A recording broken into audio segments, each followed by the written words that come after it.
Assalamualaikum warahmatullahi wabarakatuh. Balik lagi di channel YouTube Belajar Bener bareng Kak Fadil. Nah, hari ini kita akan membahas soal tryout 1 ujian mandiri Saintek Fisika tahun 2020 untuk part yang pertama. Oke, kita langsung mulai aja ya. Nomor 1 adalah soal tentang gerak lurus. Jadi diberikan grafik antara waktu dengan ketinggian. Sebuah batu dilempar ke atas dengan kecepatan awal tertentu. Posisi batu setiap saat ditunjukkan pada gambar. Pernyataan yang benar adalah apa? Oke, jadi di sini ada grafik waktu terhadap ketinggian ya. Di waktu terhadap ketinggian. Nah, dari gambar grafik ini kita bisa mengetahui bahwa waktu untuk mencapai ketinggian maksimum ya. Jadi ketinggian maksimumnya ada di sini. Ini maksimumnya adalah jadi ketinggian maksimumnya adalah 25 meter ya. Kita tahu. Lalu kita juga bisa mengetahui waktu untuk mencapai maksimumnya yaitu 2,5 second. Lalu kita juga bisa mengetahui pada saat kecepatan di titik maksimum itu adalah 0 meter per second. Kenapa? Karena pada saat dia mencapai ketinggian maksimum, maka si batu akan kehilangan kecepatan. Makanya efeknya dia akan turun dari ketinggian maksimum ke ketinggian yang minimum. Jadi pada saat di titik maksimum kecepatannya bernilai 0. Ya. Oke, kita lihat di pilihannya. Jadi yang A, kecepatan awal batu adalah 25 meter per second. Lalu kecepatan batu di T sama dengan 1 detik adalah plus 15. Percepatannya min 9. Kecepatan batu ketika di T sama dengan 4 adalah min 12. Dan yang terakhir jarak tempuh batu adalah 0 pilihannya. Nah, dari pilihan ini yang pasti tidak mungkin benar itu adalah yang E. Jadi yang E ini udah pasti salah. Kenapa Kak? Karena yang namanya jarak itu nggak mungkin 0. Nah, saya analogikan misalkan ada orang ya. Lalu misalkan dia berjalan nih ke sini 5 meter. Ya, sampai di sini. Lalu orang ini balik lagi ke sini 5 meter. Kalau saya ditanya berapa jaraknya, maka jawabannya adalah 10 meter. Tapi kalau ditanya berapa perpindahannya, baru 0 meter. Kenapa? Karena perpindahan itu diukur dari posisi awal dengan posisi terakhir kalinya. Sehingga yang untuk yang E ini pasti salah.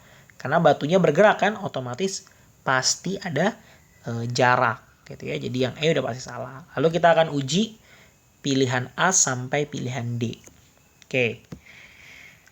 Kita mulai dari rumus-rumus dasar yang terkait ya. Rumus-rumus dasar yang terkait mengenai gerak lurus.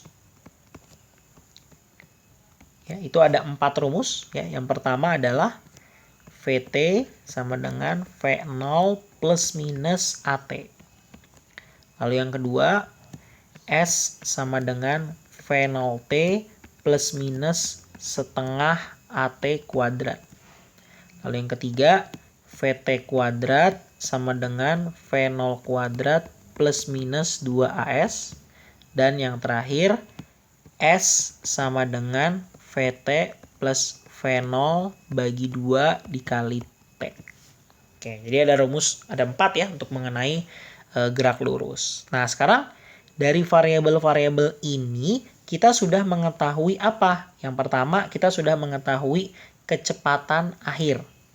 Ya. Lalu kita bisa mengetahui waktunya. Kita kan tahu waktu tadi ya. Waktu kita tahu variabelnya. Lalu kita juga mengetahui berapa jaraknya. Ini tuh jarak. Nah, dari rumus yang pertama sampai yang ketiga, kita belum punya variabel percepatan. Jadi kalau kita mau tahu percepatannya, maka kita bisa menggunakan rumus yang keempat. ya. Nih rumus yang keempat. Yaitu S sama dengan VT plus V0 bagi 2 kali T. Ya. Nah, S-nya berapa tadi? S-nya adalah 25 meter ya. Nah, kecepatan akhirnya 0. Kecepatan awalnya belum tahu ya. Dibagi 2 dikali T-nya adalah 2,5. Ya, tadi 2,5 second. Berarti ini bisa kita coret. Sisanya adalah 10. Berarti 10 sama dengan V0 per 2. Maka V0-nya sama dengan, nah ini naikin ke atas. Berarti jadi 2 kali 10. Dapatnya 20 meter per second. Jadi pilihan yang A, karena dibilangnya kecepatan awal batu adalah 25, berarti salah. Ini juga salah tadi ya. Oke. Kita udah tahu nih, kecepatan awalnya adalah 20. Berarti kita bisa mencari berapa sih kecepatan awalnya ya, pakai rumus yang pertama tadi.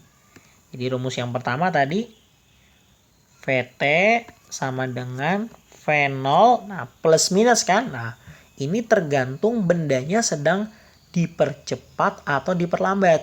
Karena batu itu bergeraknya ke atas, berarti kan melawan gravitasi ya. Maka tandanya minus AT. Gitu. Nah, VT-nya berapa tadi? 0. V0-nya tadi adalah 20. Lalu dikurangin A dikali T. T-nya adalah 2,5 tadi ya. Berarti ini pindahin ke sana. Jadi 2,5 A sama dengan 20.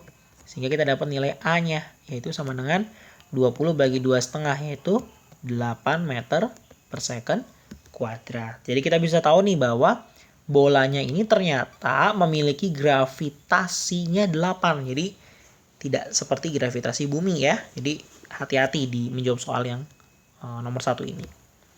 Jadi kita bisa tahu yang C, percepatan di daerah pelemparan adalah min 9, itu berarti salah. Nah, sekarang kita tinggal menjawab yang pilihan B dan pilihan D. Nah, tadi udah tahu percepatannya 8. Sekarang kita cari kecepatan saat di T sama dengan 1 detik. Nah, berarti saat di T sama dengan 1 detik. Berarti kan kecepatannya tadi VT sama dengan V0 minus AT. Nah, VT berapa? Sama dengan V0 tadi 20. Lalu A-nya 8 dikali T-nya 1 detik ya. Berarti jadinya VT sama dengan 20 kurang 8. Sehingga kecepatan di T sama dengan 1 detik adalah 12 meter per second. Sehingga untuk pilihan yang B ini juga salah ya. Bukan plus 15, tapi harusnya tadi plus 12. Jadi ini salah. Berarti kita tinggal menjawab pilihan D udah pasti ya, jawabannya adalah pilihan yang D. Tapi kenapa bisa jawabannya adalah min 12, kita hitung ya. Berarti pada saat T sama dengan 4 detik, berarti VT sama dengan V0 min AT. VT-nya adalah yang ditanya, V0-nya 20, A-nya 8, T-nya 4. Berarti 20 min 12. Berarti sama dengan minus 32 meter per 20 dikurangin 32 ini ya. Atau minus 12 meter per second. Ini 12. Nah, seperti itu. Kenapa tandanya minus? Karena dia, ya tadi kan kita nganggapnya percepatannya itu arahnya ke atas ya. Nah, ketika dia minus berarti bolanya sudah tidak lagi bergerak ke atas, tetapi dia sedang bergerak ke bawah. Ya, karena nilainya minus gitu. Jadi tergantung acuan kita. Kalau acuan kita hanya bergeraknya ke atas, berarti kalau dia minus, berarti dia sedang bergerak ke bawah. Ya, sehingga jawabannya adalah yang D.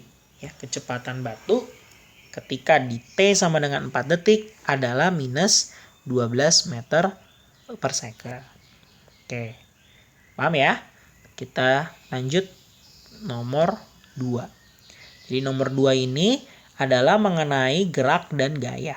Jadi ada sebuah sistem, dua buah benda A dan B yang masing-masing bermasa MA dan MB terhubung dengan tali ringan dan tidak elastis melalui suatu katrol yang masanya diabaikan. Benda A ditempatkan pada suatu permukaan bidang miring licin dengan sudut kemiringan 30. Nah, ini dikasih tahu nih sudut kemiringannya adalah 30 ya. Ini 30. Lalu terhadap horizontal. Diketahui saat T sama dengan 0, kedua benda dilepaskan secara bersamaan. Jadi, pada saat T sama dengan 0, kedua bendanya dilepaskan. Kemudian saat T sama dengan 1 second, benda A naik 1 meter. Jadi ini H yang di sini adalah 1 meter. Maka rasio massa MA dan massa MB.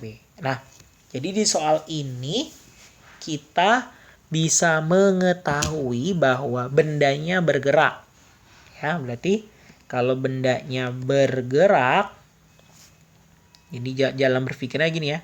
Bendanya kan bergerak ya. Berarti dia memiliki apa? Percepatan. Nah, kalau bendanya memiliki percepatan, berarti bendanya memiliki gaya-gaya. Di mana gaya-gaya ini harus kita uraikan. Ya, jadi supaya kita dapat percepatan, kita harus menguraikan gaya-gaya yang terjadi dalam sistem ini. Gitu ya. Coba kita uraikan gaya-gayanya. Benda miring ya. Lalu kita dihubungkan dengan katrol. Ini ada benda B, lalu ini ada benda A dihubungkan. Nah, untuk bidang miring, gaya-gaya yang wajib kita gambar yang pertama adalah WA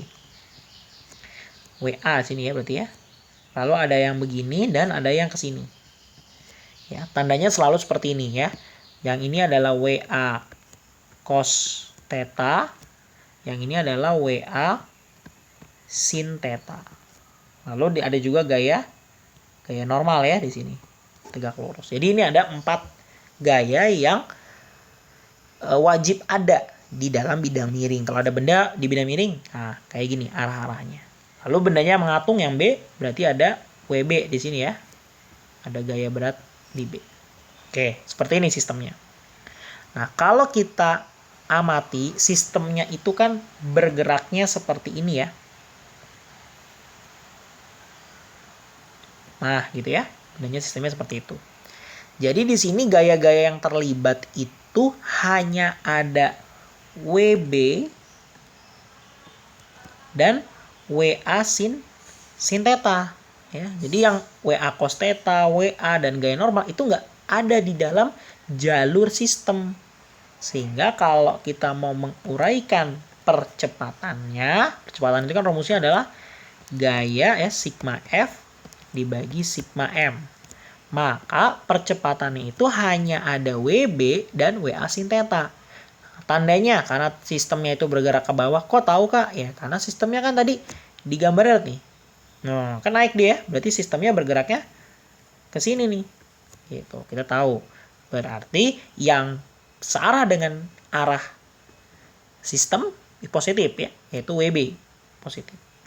Lalu WA sin theta kan sistemnya harusnya ke atas, tapi dia ke bawah, berarti kita tandai dengan negatif. WA sin theta dibagi M. M-nya karena total ya kita gabungin. MA ditambah MB. Nah, berarti kalau kita masukkan di sini A sama dengan W, itu kan rumusnya adalah M kali G ya. Nah, sedangkan G-nya adalah 10. Jadi WB adalah 10 dikali MB. Dikurang WA berarti 10 kali MA kali sin theta. Nah, tadi karena sudutnya adalah 30 derajat, maka sin 30 adalah setengah ya, dibagi MA plus MB. Ya, ini bisa kita coret nih. Nah, sisanya 5. Berarti kita bisa dapat di sini 10 MA 10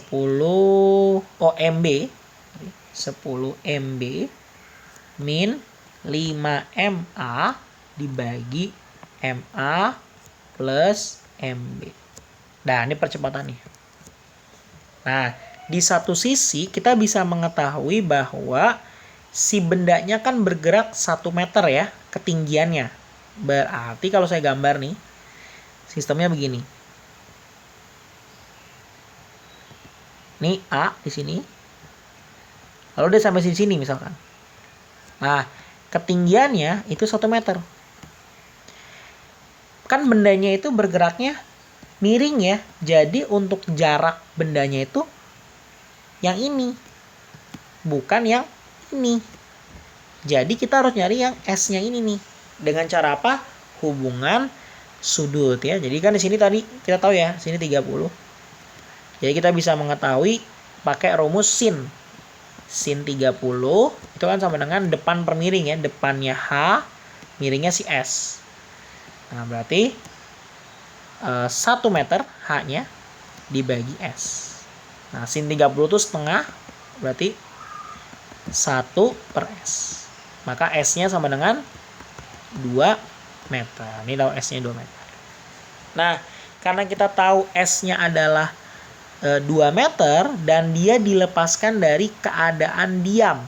Berarti kita tahu kecepatan awalnya 0 ya, karena dia dilepaskan dari keadaan diam. Lalu kita juga tahu waktunya. Waktu sampai sini tuh adalah 1 detik tadi. Berarti waktunya 1 ya. Sehingga kita bisa mencari percepatannya pakai rumus yang kedua tadi ya. Rumus yang S sama dengan V0T plus setengah AT kuadrat. S-nya tadi 2 meter, V0-nya 0, lalu plus setengah kali A kali T-nya tadi 1 detik. Berarti 2 sama dengan setengah A. Ya, sehingga A-nya adalah, ini bisa dikali sini, A-nya adalah 4 meter per second kuadrat. Nah, ini adalah percepatannya. Nah, di satu sisi kita tahu percepatan itu ini. Berarti kita bisa taruh di sini. 10 MB min 5 MA per MA plus MB sama dengan 4. Ya, ini dari sini percepatannya. Nih, masukin ke sini kan? Nah, berarti kita bisa kali ke atas ya, MA tambah MB-nya. Berarti jadi 10 MB min 5 MA sama dengan 4 MA plus 4 MB. MA-nya pindahin ke sana, ke kanan, MB-nya pindahin ke kiri. Berarti jadi 6 MB ya, 10 kurang 4. Lalu plus 5 jadi 9 MA. Sehingga MA banding MB itu sama dengan, nah, hati-hati ya, jangan langsung 9 per 6 ya. Nah, MA-nya kan dikali 9, berarti di sini 9, MB-nya dikali 6, berarti 6. Ya, jadi ini dikali silang ya. Jadi hati-hati nih. Nah, jadi jawabannya adalah 6 banding 9 atau sama dengan 2 banding 3. Itu. Sehingga jawabannya adalah yang B ya, 2 banding 3. Seperti itu. Ya, jadi nomor 2 modelnya seperti ini penjelasannya. Oke, kita coba lanjut nomor 3. Jadi nomor 3 ini soal tentang momentum dan impuls. Nah, jadi soalnya ada pada sebuah bidang datar licin, sebuah kelereng bergerak dari arah kiri sepanjang sumbu X menuju titik pusat 0,0. Jadi kalau saya gambarin sistemnya, kalau kita belajar fisika harus bisa gambarin sistemnya ya. Jadi ada kelereng nih. Ini sumbu Y misalkan. Ini sumbu X. Lalu ada kelereng. bergerak dari arah kiri ke sini dengan kecepatan V dibilang. Jadi bergerak dari arah kiri sepanjang sumbu X menuju titik pusat 0,0 dengan kecepatan V. Nah, kelereng tersebut menumbuk kelereng kedua kelereng bermasa sama yaitu M. Jadi ada kelereng kedua yang di sini. Dan masanya sama, M sama M juga. Lalu yang berada dalam keadaan diam. Nah, berarti keadaan diam berarti yang di sini kecepatannya adalah 0 ya. Kecepatan benda yang kedua ya. Ini misalnya benda pertama, ini benda kedua. Lalu jika kecepatan kelereng pertama dan kedua setelah tumbukan berturut-turut adalah V1 aksen dan V2 aksen dengan arah 60 derajat dan 330 derajat terhadap sumbu X. Jadi V1 aksennya itu ke sini, sudutnya adalah 60. Lalu V2 aksennya itu 330, berarti kan muter sampai ke sini ya. Dengan sisanya di sini adalah 30 derajat karena totalnya kan 360. Jadi udah muter 330, berarti sisanya 330. Berarti ini adalah V2 aksen. Nah, yang ditanya berapakah impuls yang bekerja pada kelereng pertama? Jadi yang ditanyakan adalah impuls. Nah, impuls itu apa sih? Impuls itu adalah perubahan momentum ya, delta P, atau kalau kita bisa rumuskan massa benda yang pertama dikali perubahan kecepatannya ya, yaitu V1 aksen dikurangin V1 sebelum tumbukan. Nah, di sini karena dia membentuk sudut berarti ada penguraiannya ya. Jadi ini ada yang V1 aksen terhadap sumbu X, lalu ada juga V1 aksen terhadap sumbu Y. Jadi ada penguraiannya. Lalu yang V2 ini juga ada penguraiannya. Kalau saya uraikan di sini ada V2 aksen sumbu X dan yang ke sini V2 aksen sumbu Y. Jadi ada penguraian gayanya. Maka momentumnya pun harus kita bagi dua. Ya, momentumnya harus kita bagi dua, yaitu momentum terhadap sumbu X dan momentum terhadap sumbu Y. Jadi momentum itu nanti kita bagi terhadap sumbu X dan terhadap sumbu Y. Ya, begitupun juga kalau soal-soal yang memang dimensinya itu ada 3, misalkan X, Y, Z gitu ya.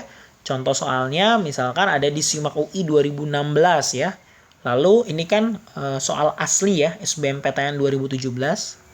Lalu soal momentum yang 2 dimensi ini juga keluar di soal UN Fisika 2018 nomor 19. Ya. Nah, karena dia berhubungan dengan tumbukan menumbuk gitu ya, maka kita bisa nanti gunakan hukum kekekalan momentum, yaitu M1V1 plus M2V2 ya sama dengan M1V1 aksen tambah M2V2 aksen. V2 aksen seperti itu ya. Oke, sekarang kita uraikan ya. Tadi kan terhadap sumbu X dulu ya, sumbu X berarti M1V1X tambah M2V2X sama dengan M1V1X aksen plus M2V2X aksen. Nah, karena masanya itu semua sama, berarti ini bisa kita coret ya, karena masanya semua sama. Berarti tinggal persamaannya jadi gini, V1X plus V2X sama dengan V1 aksen X plus V2 aksen X. Nah, V1X, benda pertama. Benda pertama untuk sumbu X ya, kecepatannya V ini. Karena dia cuma bergerak terhadap sumbu X aja, nggak ada miring-miring. Jadi ini kita buat V. Lalu V2X, ya, karena dia dari keadaan diam, berarti kecepatannya ya maupun X maupun Y ya 0. Lalu kalau V1 aksen X, nah yang ini kan, yang ini yang warna kuning, karena dia dekat sama sudut berarti menggunakan cos ya. Jadi V1 aksen cos 60. Lalu kalau yang V2 aksen, nah ini yang warna biru muda, itu juga menggunakan cos ya, karena dekat dengan sudut. Jadi V2 aksen cos 30. Sehingga kita punya persamaan V sama dengan cos 60 kan setengah ya. Jadi V1 aksen kali setengah. Lalu cos 30 itu adalah setengah akar 3. Jadi V2 aksen kali setengah akar 3. Oke, kita dapat nih persamaan yang pertama ya. Mana tahu nanti bisa kepake. Nah, lalu kita uraikan terhadap sumbu Y. Nah, sumbu Y. Nah, karena sama aja ya rumusnya kan tadi M-nya bisa kita coret, tapi kita tinggal ganti Y aja. Berarti sini jadi V1Y plus V2Y, V1Y aksen plus V2Y aksen. Nah, V1Y karena bendanya itu bergeraknya hanya terhadap sumbu X, maka nggak ada kecepatan terhadap sumbu Y, maka di sini 0. Lalu V2Y boro-boro, emang diem ya, berarti 0. Nah, lalu V1Y aksen, kan arahnya ke atas ya, yang warna kuning ini. Berarti positif, tapi sin, karena jauh dari sudut. Jadi V1 aksen sin 60. Lalu kalau V2 aksen, nah, kalau V2 aksen yang ini yang warna biru muda ya, karena dia ke bawah berarti tandanya negatif ya. Jadi negatif V2 aksen ya, tetap karena dia jauh dari sudut berarti sin 30 ya. Lalu ini kan 0 tambah 0 0 ya. Berarti yang V2 aksen sin 30 negatif ini bisa pindahin ke kiri ya. Jadinya V2 aksen sin 30 sama dengan V1 aksen sin 60. Sin 30 itu setengah, berarti V2 aksen kali setengah. Lalu sama dengan V1 aksen kali sin 60 itu setengah akar 3. Nah, ini bisa kita coret setengahnya. Nah, karena tadi kita itu mau mencari V1 aksen ya, karena ingat tadi impuls yang kita mau cari itu V1 aksen, maka kita substitusi V2 aksen ini yang sama dengan akar 3 V1 aksen ke persamaan yang pertama ini.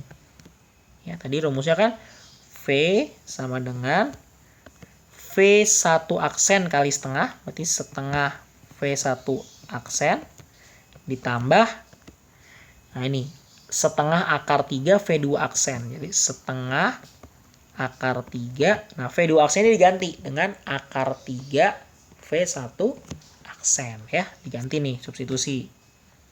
Karena kita mau mencari V1 aksennya. Nah, ini disubstitusi ke sini. Ya. Sehingga kita dapat nih persamaannya jadi lebih V sama dengan setengah V1 aksen ditambah setengah akar 3 dikali akar 3 tuh ya, akar 3 kali akar 3 kan 3 ya, 3/2 V1 aksen ya. Setengah V1 aksen tambah 3/2 V1 aksen ya sama dengan 2 V1 aksen ya. Sehingga V sama dengan 2 V1 aksen, berarti V1 aksen itu sama dengan setengah dari V. Maka kita bisa mencari impulsnya.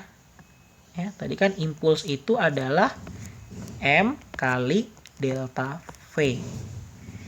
Masukin M kali. Nah, delta V-nya kan adalah V1 aksen dikurangin V1. Nah, berarti V1 aksennya ini setengah V. V1 tadi V. Setengah V kurang V berarti min setengah V. Berarti jadi min setengah MV. Sehingga impuls untuk soal ini adalah min setengah V. Jadi jawabannya adalah yang D, ya. Jadi di sini hati-hati mengenai momentumnya, terbagi menjadi dua, ada yang X dan ada yang Y. Lalu kita uraikan, lalu kita substitusikan, ya. Jadi soal SIMAK UI 2016 pun sama kayak begini, tapi lebih mudah sebenarnya, ya. UN yang 2018 juga lebih mudah. Jadi di sini kita uraikan. Yang penting penguraiannya benar, plus minusnya benar, insya Allah benar jawabannya. Oke, kita coba lanjut nomor 4. Jadi nomor 4 ini soal mengenai gerak parabola. Jadi ditanyakan pada gambar di atas ada sebuah batu diproyeksikan pada tebing dengan ketinggian H dengan laju awal 42 meter per second. Ya, jadi di sini ada kecepatannya ya, yaitu 42 meter per second. Diarahkan pada sudut 60 derajat, ya, ini sudutnya 60 derajat di atas garis horizontal. Batu tersebut jatuh di A 5,5 second setelah peluncuran. Yang ditanyakan ketinggian maksimum H. Jadi yang ini ditanyakan. Oke, sebenarnya yang pengecoh ini adalah si A-nya ini ya, sebenarnya nggak dibutuhin. Karena untuk mencari ketinggian maksimum ya, itu kan ada rumusnya khusus ya. Sebenarnya penurunan juga rumusnya, yaitu ketinggian maksimum itu bisa diuraikan, rumusnya adalah V0 kuadrat sin kuadrat theta per 2G ya. Ini ingat-ingat nih ya, ini sudah penurunan rumus ya. Nanti untuk penurunan rumus dan sebagainya nanti akan kita bahas di channel yang lain ya. Gitu. Jadi kita tinggal masukin aja. Tadi kan V0-nya adalah 42, jadi 42 kuadrat dikali sin 60 ya, dikuadratkan lalu dibagi 2G ya, berarti 2 kali 10, G kan 10 ya, jadi 20. Sehingga ntar kalau kamu hitung ketinggian maksimumnya akan bernilai 67,5 meter. Seperti itu. Ya, jadi ini balik lagi rumusnya H maksimum ya. Diingat-ingat rumusnya adalah V0 kuadrat sin kuadrat per 2G. Ada juga rumus X maksimum. Nah, kalau X maksimum itu rumusnya adalah V0 kuadrat kali 2 sin theta cos theta per G. Nah, ini rumusnya nih. Ini kalau mencari jarak maksimum ya. Nanti penurunan rumusnya kita akan bahas di channel yang lain. Ya. Jadi di sini kalau X maksimum tuh berarti si batunya ini dia bakalan mencapai titik maksimum di mana. Jadi kalau kita punya parabola ini X maksimumnya nih. Lalu ini adalah H maksimumnya. Jarak maksimum kalau H itu ketinggian maksimum. Seperti itu. Oke. Kita lanjut. Nomor 5. Di soal nomor 5 ini ada soal sebuah balok bergerak dari keadaan diam menuruni suatu bidang miring yang panjang. Bagian pertama bidang miring itu licin. Jadi kalau ini saya gambarin. Ini ada bidang miring. Lalu bagian yang pertama licin. Ini licin. Lalu bagian yang kedua itu kasar. Ya, ini kasar. Nah, lalu ada balok nih. Katanya bergerak dari keadaan diam. Jadi ini ada balok. Bergerak ke sini. Meluncur. Lalu ditanyakan. Bagian pertama licin dan bagian keduanya kasar. Setelah bergerak selama beberapa saat di bagian yang kasar, balok berhenti. Nah, ini ada kata kuncinya, balok berhenti. Berarti kalau balok berhenti kecepatannya bernilai 0. Padahal tadi awalnya dia bisa bergerak. Kenapa bisa kecepatannya 0? Ya karena pasti ada penghambatnya. Siapa penghambatnya? Ini. Bagian yang kasar ini. Kenapa? Yang kasar ini akan mengakibatkan muncul gaya gesek ya. Sehingga nanti gaya gesek ini memperlambat sistem, akibatnya baloknya berhenti. Ya. Oke, seperti itu. Lalu ditanyakan pilihan 1. Usaha gaya gesek tidak sama dengan 0. Nah, jadi usaha oleh gaya gesek. Yang pertama, usaha oleh gaya gesek. Usaha itu kan pada prinsipnya adalah gaya dikali perpindahan ya. Jadi kalau usaha gesek berarti gaya gesek dikali perpindahan. Karena dia nilainya negatif ya, gaya gesek itu nilai negatif, maka kita perlu kasih minus di situ. Ya, karena nilai gaya gesek itu melawan sistem. Jadi gaya geseknya itu usahanya itu tidak sama dengan 0. Berarti benar pernyataan yang pertama. Lalu gaya gesek pada balok melakukan usaha, benar ya. Jadi kalau 1 benar, 3 benar. Jadi triknya ya kamu cek aja salah satu. Entah nomor 1 kamu cek atau nomor 3. Lalu kita cek nomor 2, energi mekanik balok tetap. Nah, energi mekanik balok kalau ada gaya gesek itu tidak tetap. Jadi energi mekanik itu tetap kalau hanya ada gaya-gaya yang konservatif atau gaya-gaya yang bukan dari luar. Jadi gaya-gaya memang ada dari dalam, yaitu energi potensial, energi kinetik ya. Jadi bukan ada karena dari luar atau gaya gesek itu. Sehingga energi mekaniknya tidak tetap. Jadi pilihan yang nomor 2 nih salah. Sehingga kalau 2 salah ya pasti 4 salah ya. Karena kan nggak ada pilihan 1, 3, 4. Hanya ada 1, 3. Sehingga jawaban yang benar adalah yang B. Oke? Paham ya teman-teman ya? Semoga paham pembahasan tryout 1 ujian mandiri fisika ini. Kalau ada pertanyaan, silakan langsung tanyakan di kolom komentar atau kunjungi blog saya di Belajar Bener bareng Kak Fadil. Di situ akan saya share PPT yang sudah ada pembahasannya. Terima kasih. Assalamualaikum warahmatullahi wabarakatuh.